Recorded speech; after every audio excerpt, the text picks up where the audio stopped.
Bonjour, bonjour mes amis. Alors, aujourd'hui je vous parle des chemtrails ou chemtrails. Les Américains, enfin les Anglais disent chemtrails. En français ça veut dire traînée chimique. Donc chacun dira comme ce qu'il a envie de dire. J'ai eu plusieurs fois des gens qui m'ont dit mais c'est quoi ça, de quoi tu parles, etc. Et donc ça faisait un moment que je me disais que j'allais vous faire une vidéo sur ce sujet parce que c'est quand vous faites des recherches, notamment sur YouTube ou sur Internet, vous allez voir que les gens rigolent bien, encore une fois, on est des complotistes quand on parle de chemtrail. Donc, les chemtrails, ce sont les traînées que vous pouvez voir dans le ciel, derrière les avions, les grandes traînées blanches. Alors, il y en a qui vont dire, en fait, c'est normal. Alors, je vais essayer de ne pas trop me disperser encore une fois. J'ai pris des notes pour essayer de vous en parler de façon succincte. J'ai regardé beaucoup, parce que bien sûr, en fait, moi, le truc, c'est comme d'habitude, c'est que j'ai ma vérité, c'est-à-dire que pour moi, c'est une évidence. La question ne se pose pas. Mais comme il y a tellement de gens qui me disent mais qu'est-ce que tu racontes, tu dis n'importe quoi, etc. J'ai quand même besoin, pour vous en parler, d'aller valider ce que je ressens avec des preuves qui ont été... Alors évidemment, il y a plein de gens qui ont fait des vidéos, qui ont fait des recherches et puis qui disent oui, alors nous, notre vidéo, on a fait des recherches, on vous explique par A plus B, etc. Alors... je tiens à dire quand même qu'il y a quelque chose que j'ai remarqué quand j'ai regardé les vidéos sur YouTube qui étaient proposées. Sous toutes les vidéos de YouTube, il y a la définition Wikipédia de chemtrail et je trouve ça juste ouf. Je me dis mais quel rapport et à quel moment en fait on met la définition de Wikipédia en dessous une vidéo YouTube. Déjà je trouvais ça très surprenant.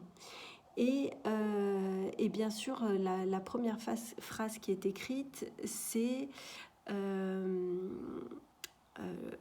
théorie conspirationniste. Et donc c'est là quand même qu'on voit qu'il y a quand même un lien avec YouTube, Facebook, Wikipédia, toutes ces... Même si Wikipédia, là-bas, j'ai pas trop compris, parce que je croyais que c'était, on va dire, une bibliothèque où les gens, chacun mettait ses définitions, mais là, visiblement... on peut se poser la question du coup. Moi, je trouve ça très étrange que si personne n'a rien à se reprocher par rapport à ces traînées d'avion, pourquoi dans ce cas on dit que ce sont des théories conspirationnistes et d'où ça sort le fait que bien sûr il y a des gens qui disent ça, parce que si en fait c'était naturel, on ne se poserait pas la question, sauf qu'il y a quand même des gens d'un certain âge ou pas, parce que je pense que j'en fais partie aussi. En fait, quand on était enfant, il n'y avait pas ça. Donc forcément, on se pose la question. Quand on était enfant, on voyait les avions passer, il n'y avait pas ces traînées-là, donc pourquoi elles sont là aujourd'hui? Et je pense, pour moi, c'est important de se poser des questions quand on est justement dans un certain éveil et qu'on cherche à comprendre les choses. C'est pas que d'aller chercher l'information à l'extérieur, mais c'est qu'est-ce qu'on ressent, qu'est-ce que moi j'observe, etc.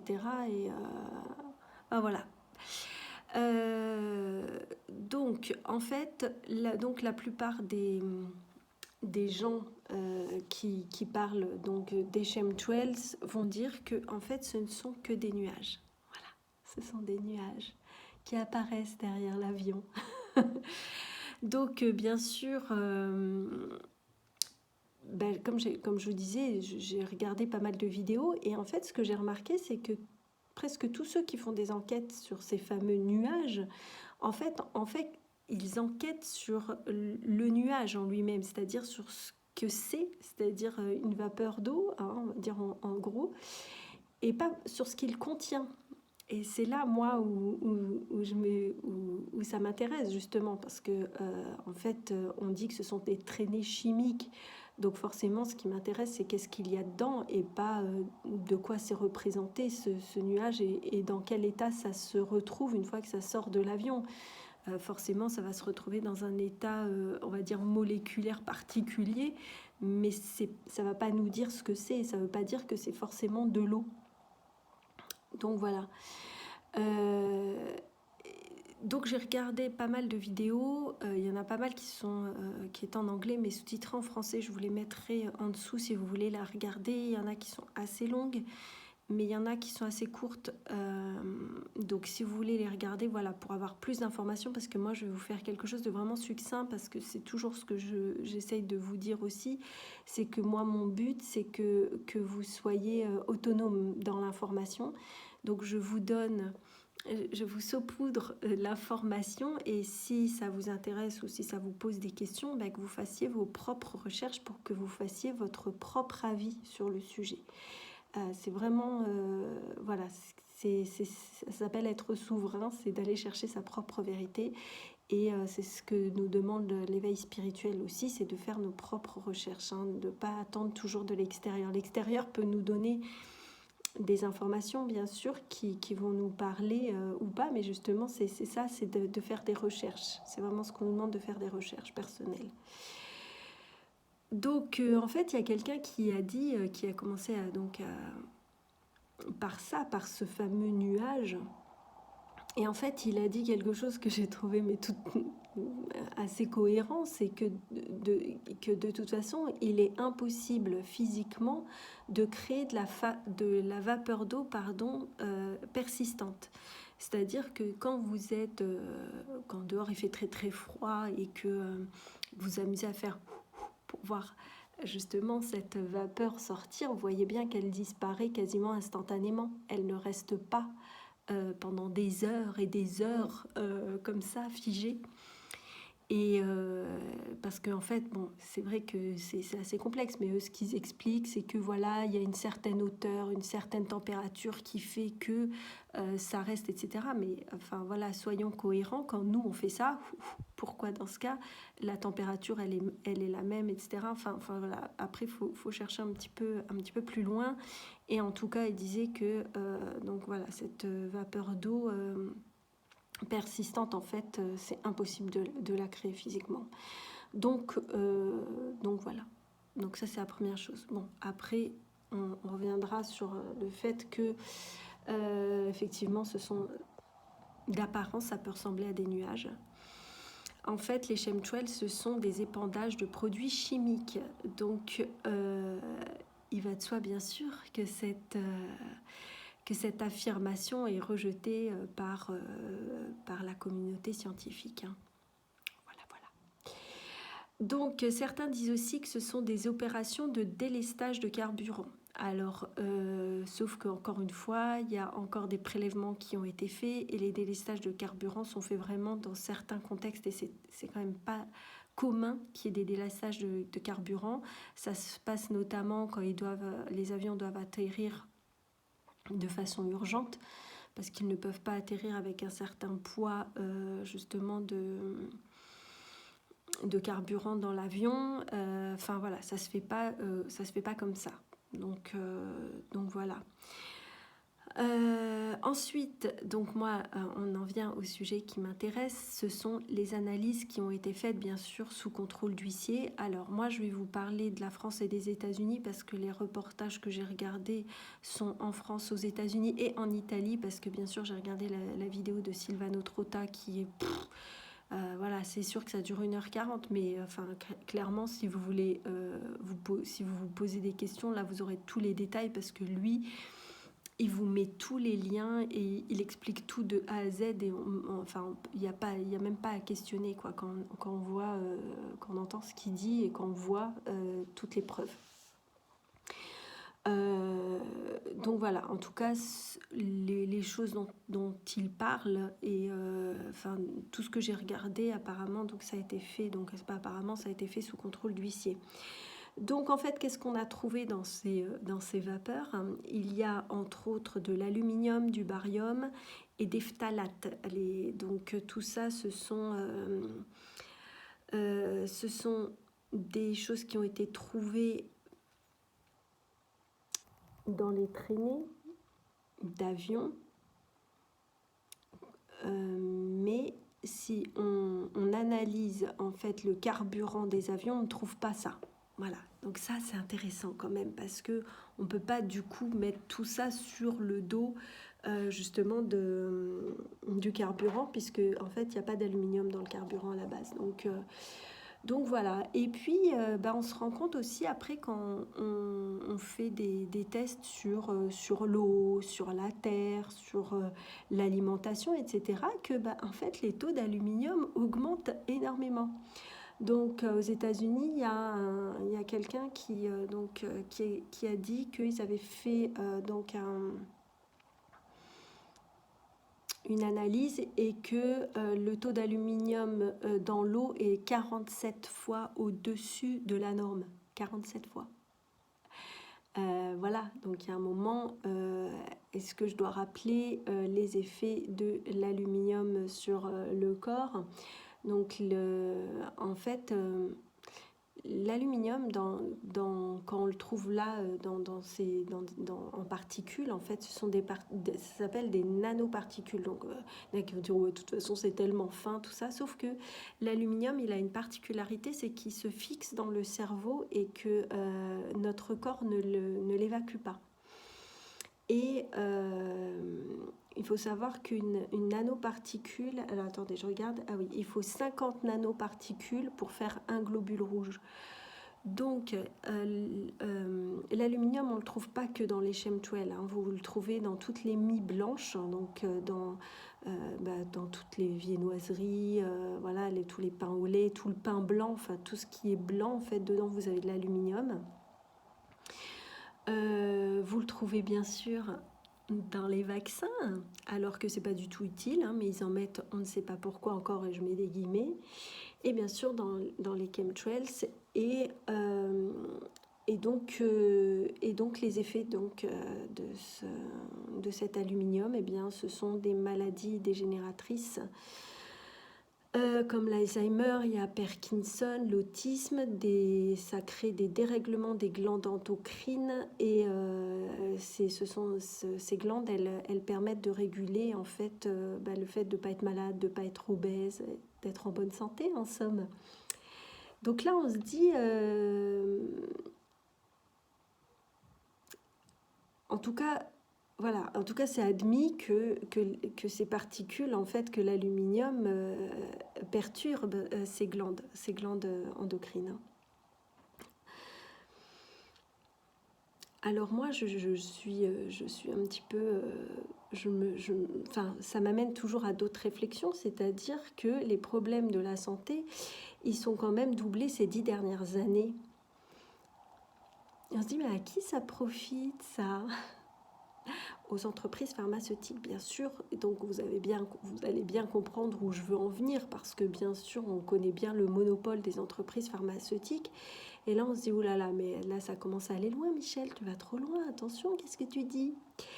Alors moi, je trouve ça quand même étrange donc, de trouver les produits de Monsanto dans les chemtrails, hein, parce que concrètement, on trouve les produits de Monsanto. Donc pour ceux qui ne connaissent pas Monsanto, j'ai fait une vidéo sur lui, je crois que c'était celui sur les multinationales. Donc je vous laisse regarder, on ne va pas reparler de Monsanto. Donc voilà, moi je trouve ça étrange qu'on trouve les produits Monsanto dans les chemtrails, c'est que les plantes génétiquement modifiées par ce dernier soient résistantes à l'aluminium. Mais comme c'est bizarre, comment ça se fait que Monsanto crée des plantes génétiquement modifiées résistantes à l'aluminium ? Qu'est-ce qui a fait qu'il a eu cette idée ? C'est quand même, je sais pas, quand on réfléchit un petit peu, ça fait quand même beaucoup de coïncidences. Et je tiens à dire aussi, quand même, encore une petite parenthèse, que c'est quand même notre ami Bill Gates qui a sauvé Monsanto de la faillite il y a quelques années maintenant, puisque Monsanto allait faire faillite, et puis Bill Gates est arrivé avec son gros chéquier et a sauvé Monsanto. Et donc, il fait quoi Bill Gates d'ailleurs en ce moment ? Qu'est-ce qu'il propose ? Ah oui, des vaccins. Ouais, c'est marrant hein, tout ça. En fait, tous les liens qu'on peut faire en fait avec tout ça. Je ne sais pas si vous voyez ce petit fil rouge là qui circule autour de toutes ces informations. Enfin, je trouvais ça quand même assez intéressant. puisque donc dans ces fameux vaccins, on retrouve bien encore une fois donc de l'aluminium, et il me semble, hein, et j'ai cru entendre que Bill Gates voulait décimer la planète. Bon, c'est pas lui tout seul, hein, bien sûr. Mais bon, on va encore me dire que je suis une complotiste. Anyway, j'assume, j'assume. Alors, de quoi d'autre on va parler, parce que quand même, parce que je vous dis, hein, tout ça, ça a un lien. Alors la question qu'on peut se poser aussi, c'est pourquoi en fait, il y a quand même des gens qui disent que c'est fait sous couvert du changement climatique, et donc le système HARP, donc ça s'écrit H-A-A-R-P, a été créé pour la même cause. Et donc Air Force a publié un livre où il est écrit à la première page: nous pourrons contrôler le temps en 2025. Oui, parce que le système HARP, en fait, c'est vraiment... ils veulent contrôler le climat. En fait, c'est quelque chose qui a été mis en place pour contrôler le climat. Parce qu'on dit que voilà, la planète se réchauffe, et donc il faut faire quelque chose pour sauver sa planète. Sauf que, encore une fois, l'augmentation observée sur notre belle planète Terre, elle est aussi sur toutes les planètes de notre système solaire. Donc en fait, c'est pas une anomalie. On sait bien que les planètes, elles ont des fluctuations de température, que ce soit en baisse ou en hausse. Et ben, il se trouve qu'on est en hausse, et c'est pas forcément lié enfin voilà, à nous aussi, quoi. Et donc voilà, mais on a toujours des super sauveurs qui viennent à la rescousse, et du coup voilà, qui prennent ça comme prétexte, quoi. Donc voilà. Alors je vous mettrai les vidéos, parce que vraiment il y a tellement de choses intéressantes, mais bon, je ne peux pas parler de tout. Ouais, je suis presque à 20 minutes. Alors, je voulais juste dire, enfin voilà, vous donner 2 exemples suite à des vidéos que j'ai regardées, parce que je trouve que c'est toujours là que c'est intéressant. C'est-à-dire que quand une personne dit quelque chose qui, a priori, n'a pas de valeur, pourquoi elle est impactée? C'est-à-dire que pourquoi, quand on dit qu'il y a des chemtrails, on dit qu'on est des complotistes, enfin voilà, on parle de conspiration, etc. Si vous n'avez rien à vous reprocher, bah, pourquoi vous ne laissez pas couler cette information? Mais parce que derrière, il y a des gens qui font des tests et qui ont des preuves, et là, ça dérange. Donc, il y a notamment un monsieur qui faisait la météo aux États-Unis, et qui a parlé, enfin voilà, quand il avait la carte de la météo, et il montrait justement ces nuages, et il expliquait ce que c'était, et puis bah, il s'est fait virer tout de suite après. Donc j'ai trouvé ça assez intéressant. Je me dis, mais pourquoi il se fait virer? Parce que si ce qu'il dit, c'est faux ou autre, enfin je veux dire, ça devrait passer comme ça, il laisse tomber, et puis voilà. Donc s'il a dit ça et qu'il s'est fait virer, c'est peut-être que ça a dérangé quelques personnes, parce que c'est quelqu'un, en plus il l'a bien dit, qui faisait partie, qui a travaillé dans l'armée, etc. Donc bon, on peut se poser des questions quand même. Et il y a un pilote d'avion, et ça c'est en France par contre, ça, un pilote d'avion, parce qu'il faut savoir que le personnel aussi, que ce soit les pilotes ou les hôtesses de l'air, ou les stewards, ont beaucoup de maladies, parce qu'en fait les vapeurs, elles arrivent dans les cabines par un système. Alors ça, si ça vous intéresse, je vous laisse regarder, mais il y a un système qui fait que les produits, l'air, comment il circule, vient dans les cabines, et où sont les passagers. Donc il y a des passagers déjà qui ont déjà eu des maux de tête, des problèmes, etc. Mais le personnel aussi. Et le personnel, il faut savoir qu'il y en a qui ont des grosses pathologies, qui sont en arrêt maladie depuis plus de 2 ans, et qui ne sont pas reconnus justement par rapport à ça. Et donc encore une fois, voilà. Et ça, c'est un reportage que j'ai vu dans Envoyé spécial. Donc c'est vraiment quelque chose qui a été fait en France. Le pilote d'avion, en fait, n'est pas reconnu dans sa maladie qu'il aurait eue après avoir été pilote. Mais il se trouve que il reste chez lui, et il a toujours sa paye. Alors je me dis, tiens, c'est intéressant, pourquoi on continue de le payer si on ne croit pas à ce qu'il dit? Donc concrètement, enfin voilà, je pense que la boucle est bouclée. Moi, j'ai pas de commentaire à faire là-dessus parce qu'en fait, enfin voilà quoi, il se termine tout seul quoi en faisant ça. Donc bon, après, il faut voir les séquelles de ce pilote, mais bon, je trouve ça fort dommage. Voilà, j'espère que j'ai été assez claire dans cette vidéo. Je vais vous mettre plein de liens en dessous. Euh, voilà, je vous dirais, regardez le ciel si vous ne savez pas ce que c'est, vous verrez. Parce qu'il y en a qui parlent aussi, il y a ça, c'est vrai que moi, je regarde très souvent le ciel. Et des fois, je vois le ciel qui est quadrillé par ces chemtrails. Et c'est pas tout le temps. Et des fois, je vois un autre avion qui passe en même temps. Et il n'y a pas du tout les traînées. Et c'est là aussi où vraiment, faites-vous votre propre vérité. Observez le ciel et voyez. Et... Enfin, je veux dire, je pense que quand on voit nous-mêmes avec nos propres yeux deux avions l'un à côté de l'autre, un qui laisse des traînées et l'autre non, je pense pas que quand ils ont l'air d'avoir à peu près la même taille, qu'ils sont à la même distance, qu'il y en ait qui laissent des vapeurs d'eau et pas d'autres. Enfin voilà, après, il y a du bon sens, surtout quand ça dure plusieurs heures aussi. Parce que les traînées, au bout d'un moment, elles s'en vont. Mais d'ailleurs, on le voit aussi sur certains avions qui, des fois, ils ont la traînée derrière eux, mais la traînée, elle est sur, quand on voit d'en bas, elle va être sur quoi, 3-4 cm, et puis elle s'en va. Alors que les chemtrails, vous allez les voir de traverser et faire des kilomètres et des kilomètres et rester pendant des heures et des heures. Et là, enfin, vous ne pouvez pas dire que ce sont des nuages, quoi. Je veux dire, mais à un moment, il faut vraiment avoir du bon sens, observez et faites-vous vos propres réflexions. C'est vraiment, enfin voilà quoi, à un moment c'est juste du bon sens quoi. Donc voilà. Pour le système ARP, je vous laisse aussi faire vos recherches si ça vous intéresse parce que c'est quelque chose, voilà, j'en parle aussi dans mon cours donc je ne développerai pas ici. Je vous souhaite une belle journée et je vous embrasse. À bientôt.